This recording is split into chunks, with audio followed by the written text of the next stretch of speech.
مستشفى 57 عاملين امكانيه انك تيجي تقدر تعمل هنا عزومه بارقام كبيره، 100 فرد و200 فرد و50 فرد، عزومه في شركه، عزومه للصحاب، لجروب، لعيله.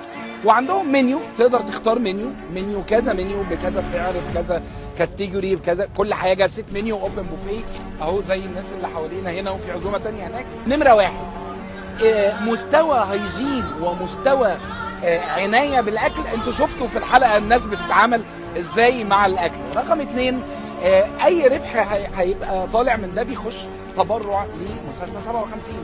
رقم ثلاثة ومهم قوي، ان احنا لما نتجمع في مستشفى 57 احنا بنحس بالناس اكتر، احنا بنقرب من الناس اكتر. وارد جدا 10 20 واحد من المعزومين يخشوا ويتفرجوا ويعرفوا شيء مشرف في بلدهم ويتبرعوا كمان.